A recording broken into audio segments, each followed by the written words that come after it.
Vedare tinokuchingamidzai zvekare kune chimwe chirongwa pano paZim Facebook Secrets and Confessions.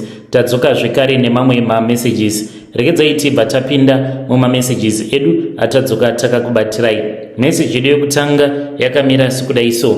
Hanzi makadi zvenyu mukoma, ndinokumbirawo kuti munge muchindiposterawo nyaya yangu makavikawo chitupa changu. Ndinoda kureururawo kuti ininiwo ndiri pastor uye zvekare ndinopiwa madonations echurch, but zvandinozoita mukoma ndezvekudai so. Ndakatosvikawo pakuzototanga business rangu mushure mekunge ndareceiva madonations iwawo ekuchurch. Mamwe madonations awa mukoma kuburikidzawo nemamwe magovernment projects. Nemudzimai wangu takabva tachizozviita izvi in secret. Vamwe vekuchurch hatina kana kumbogara tavaudza kuti dzimwe mari dzemadonations dzainge dzapinda mumaaccount, in which zvatakazoita ndezvekuti apo pakuzonosaina macontract hatina kuzoisa details echurch, takabva tachizoisa madetails ekambani yemudzimai wangu. Kwava kuita sekunge church inenge iri pasubcontract pakambani yemudzimai wangu. So mari yakabva yazopindira muaccount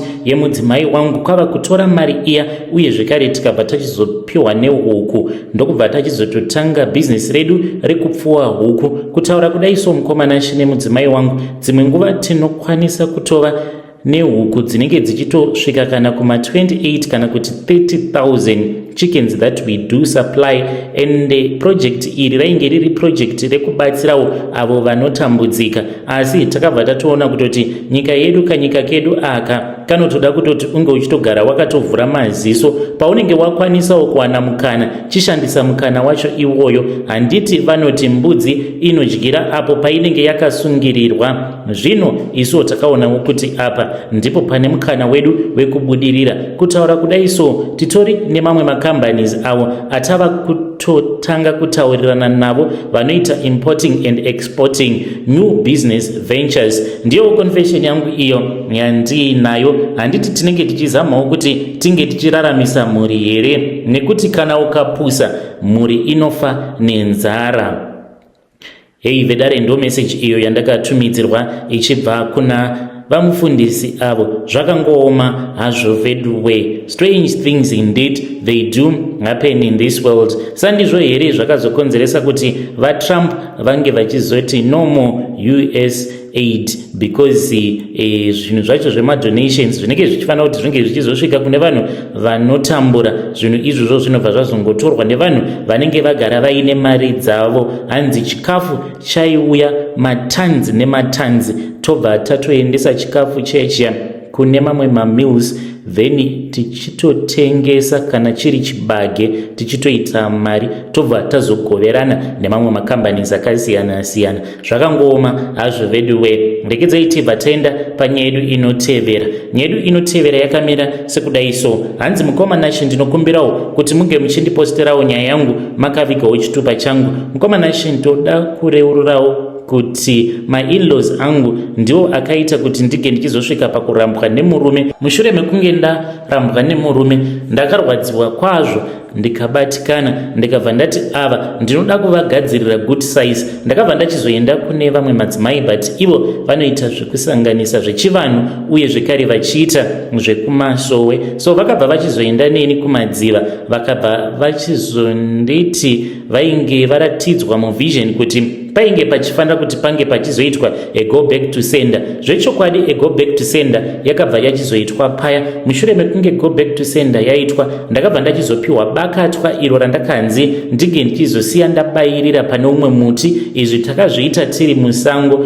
Mukoma nashi, hapana kana kumbopera mazuva maviri ndo pandakabva ndachizoudzwa kuti vamwe bankuru avo vainge vari ku Cape Town vainge vachinyanyisa kuita pamuromo, avo vaiti kana ndikagara ndangovaudza kuti ko munin'ina wenyu kunoku andirova, kwandiri vaibva vaita sekunge vanenge vachindi vachindibatsira vachindishingisa, but nerimwe zuva mukomanashi vakabva vachizotumidzira voice note nekuti murume ainge akaisa same profile picture yandainge ndakaisa, ndokubva vatanga kundishoropodza. Ndikabva ndatoziva kuti uyu ndiye ari kukonzeresa kuti ndike ndichisangana nemaproblems ose awo andiri kusangana nawo. Saka ndakabva ndangogara ndatongovavenga ivowo. Pavakatongozviona kuti mainini vava kuziva kuti izvi ndo zviri kuitika, ndakabva ndachizonzi nabankuru ipapo hausi kuzopagara kwenguva refu. Zveshuwa mukomanashi upenyu hwangu hwakabva hwazondiomera zvekuti ndakabva ndachizoona kuti zvainge zviri nani kuti marriage yacho inge ichizoparara, because there was nothing left to live for. Zvadaro mukomanashi ndakabva ndachizorambwa nemurume kwava kuita mago back to sender. After 2 days mushure mekunge ndaita go back to sender, vakabva vachizobayiwa nebanga ikoko kuCape Town. Vakabayiwa nebanga neumwe muxhosa mushure mekunge vanetsana naye vari kutavern. Ndiyo confession yangu iyo yandinayo, hakusi kuti ndinodada nezvose izvi zvandakaita. Moyo wangu unotorwadza kuti ko zvose izvi zvandakaita ndakambozviitireiko, asi ivo ndivo vakatanga. Ndainge ndakazvigarira mushe nemurume wangu nevana vedu tichiti kuzosvikawo tachembera tichange tiri pamwe chete tichirera vana vedu tiri pamwe chete. But vakabva vazondinzwira godo, vakabva vachizotanga kuudzira murume wangu zvokuita. When you post my story, please tell me. Ndichange ndichizotevererawo ndiri mucomment section. Vedare ndo message iyo yandakatumidzirwa ichibva kuna vanzvadzi vedu. Zvakangooma hazvo vedu we, hanzi kubayirira kwandakaita banga pamuti ndo zvakazokonzeresa kuti naivo vange vachizobayiwa nebanga vari kutavern. Zvakangooma hazvo vedu we. Strange things indeed they do happen in this world. Rekedzai tibva taenda panyedu inotevera. Nyedu inotevera yakamira sekudai so. Hanzi makadi zvenyu mukoma, ndinokumbirawo kuti munge muchindiposterawo nyaya yangu makavigawo chitupa changu. So inini mukomanashi ndakasvipawo apo patainge tiri kurufu rwavatete vangu. Saka ndiri munhu wekuti ndinongosema. Saka ndakabva ndachizosvipa chitunha chavatete. Mushure mekunge ndasvipa chitunha chavatete, dambudziko iro randava naro pari zvino nderekuti ndava kungogara ndakazara mate mumukanwa all the times, ndinenge ndichingosvipa. So handizivi kuti zvose izvi zvava kuitika kwandiri zvinogadzirisika here, uye zvekare kana kuri kunzi zvinokwanisa kugadzirisika, zvingagadzirisika sei? Zvakaitika mukomanashi ndezvekuti vatete vakarwara. Unoziva kuti kana munhu akarwara zviya anosvika pastage yekuti anenge ava kusatarisika, ava kusemesa. Saka vakazoti vashayika, tikabva tachizofonerwa ndokubva tachizoenda kuHarare. So takabva tachizoenda kumochwari. Isu sevana vasikana takabva tanzi ndisu tainge tichifanira kuti tinge tichiita body viewing yekutanga. Zvechokwadi mukoma, ndakati ndakatarisa chitunha chavatete ndakabva ndanzwa mwoyo wangu uchimira, asi ndakabva ndazobuda hangu panze ndikabva ndanohwanda kuseri kweimwe motikari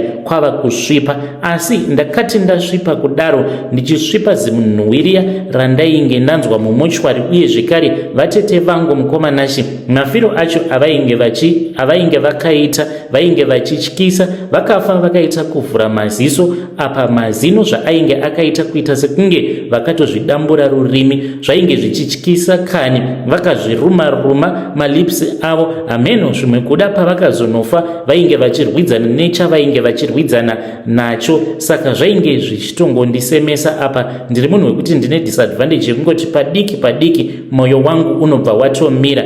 Zvadaro ndakati ndanzwa hana yangu ichirova kudaro, ndikatoziva kutoti apa zvandainge ndaita ndainge ndatoshaisha, because ndakabva ndarangarira kuti zvakanzi chitunha hachifaniri kuti chinge chichizosvipiwa. Mukomanashi kubvawo ipapo ndopa ndakabva ndangotanga kungozara mate mumukanwa. Kunyange pandainge ndichibva kuZim ndichiuya kuno kuSouth Africa, ndakatomboti zvimwe kuda yainge iri nyongo. Zvino takazoti tasvika pane kamwe kagaraji, ndikabva ndachizotenga mapiritsi eGaviscon ndichiti zvimwe kuda ndainge ndabatwa nenyongo. but mapiritsi aya akabva atoita sekunge ndiwo akawedzera situation.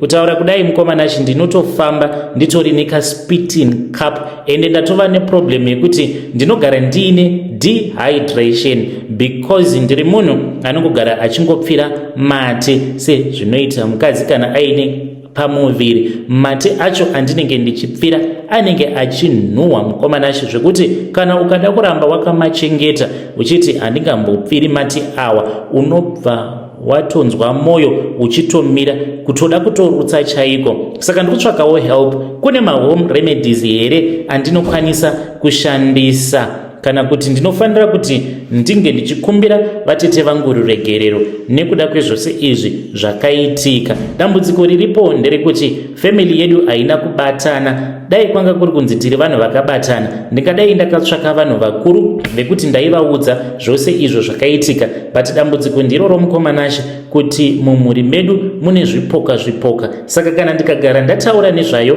nyaya iyi mukoma, zvinokwanisa kuzotonzi patori nehuroyi nehurombwa hwandainge ndichitozadzikisa ipapo. Ko unozosvipa vatete vako sei? But mukoma ndo zvakaitika izvozvo. Kana mukaposta nyaya yangu ndizivise ndichange ndichizotevererawo ndiri mucomment section. Vedare ndo message iyo yandakatumidzirwa ichibva kuna vanzvadzi vedu. Zvakangooma hazvo vedu we. Strange things indeed they do happen in this world. Rekidzai tibva taenda panyedu inotevera. Nyedu inotevera yakamira sekudai so. Hanzi makadi zvenyu mukoma, ndinokumbirawo kuti munge muchindiposterawo nyaya yanguwo makaviga chitupa changu. So ndakatiwo kune mudzimai wangu, it is fine, unokwanisa kumbotora vana vange vachizoya kuno ku Christmas holiday. Saka umwe wacho ndiye wandinoona sekuti kana huri usiku paya, kana tava kuda kunoita mutambo wedu wepabonde, anobva amuka. Eniwo mukomanashi dzimwe nguva ndinozongoramba ndichingoenderera mberi ndichingoita bonde naamai, anotomuka obva adongorera. Iye ane makore 9 years mukomana zvake. Saka handizivi kuti how do I approach my wife, ndingamuudzawo sei, kana kuti is this something zvekungoti vana vanongozviita zvichazongoperawo nekufamba kwenguva. Mukaposta nyaya yangu ndisiviseiwo mukoma, ndichange ndichizotevererawo ndiri mucomment section. Vedare ndo message iyo yandakatumidzirwa ichibva kuna mukoma vedu avo.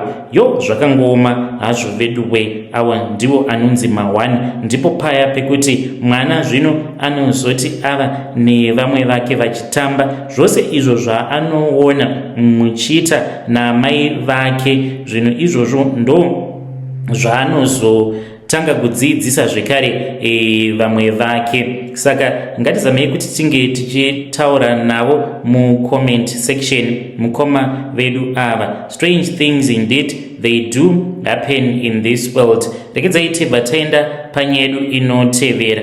Nyedu inotevera yakamira sekudai so.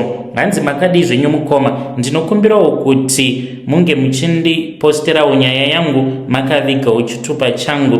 Mukomanashi ininiwo ndiri murume uye zvekare ndine makore 27 years ekuberekwa. Ininiwo ndinoitawo zvebold. Mukoma, ndakanzwa confession yeumwe uyo ainge achiti iye akambokwidza chipoko ndokubva azokecha chipoko kudiniwe. Zvipoko I think zviriko mukomanashi, not so much muSouth Africa. I never expected that. Saka nerimwe zuva mukoma ndainge nditori zvangu padeni ndichitonzwa nungo kuenda kubasa, then ndo pandakabva ndachizoona kuti painge paine umwe ainge arequesta bolt ndokubva ndachizoenda. It was somewhere kuma 3 am. Saka nekuda kwekuti ndainge ndichida mari mazuva acho iwawo ndaitongorova 24/7 non-stop sezvo ndichigara mumaflats mutown. Saka vanhu vazhinji vanenge vachingorequesta, kazhinji ndinenge ndichitoona marequest acho iwawo. So ndakaenda ndikabva ndanopika up mukadzi uyu, asi mukadzi uyu ndichinomupika up ainge akangoti zii asingatauri. Kunyange pandakati unjani sesi, akaramba akangonyarara. Chakazondinetsa mukomanachi ndechekuti akanditi ainge achida kuenda kuKempton Park I drove but ndakazoti ndatarisa kumashure wanikwe kuti mumotikari mainge musitomborina kana munhu. I panicked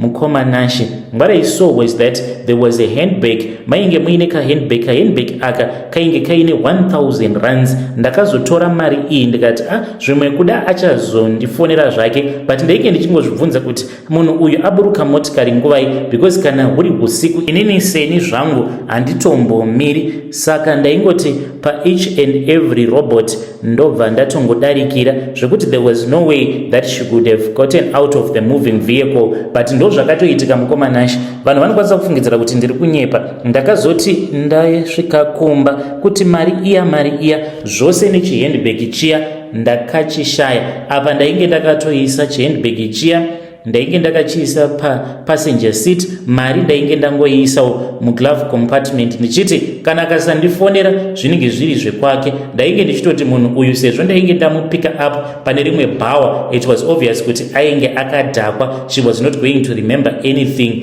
Ndakazongoshamisika ndichiona kuti bhegi zvekare nemari zvainge zvatongonyangarika. Mukoma kubva ipapo ndo pandakabva ndachizotanga kuita problem yekuzvimba makumbo. Saka ndinonzi ndava neproblem ye-high blood pressure. Saka ndo inokonzeresa kuti kana ndikagara kwenguva refu ndinotanga kuzvimba makumbo. Zvandinotoita mukoma Nashe ndezvekuti apa basa rangu ndinofanira kuti ndingoswera ndakagara chete ndichingodriva. Saka pane pamwe pekuti ndinozonzwawo kuti iko zvino zvimanje makumbo angu ava kurwadza, ndinobva ndazomboburuka hangu motikari ndobva ndambofamba kuti makumbo angu ange achimboserera. So ndo zvandakasangana nazvo.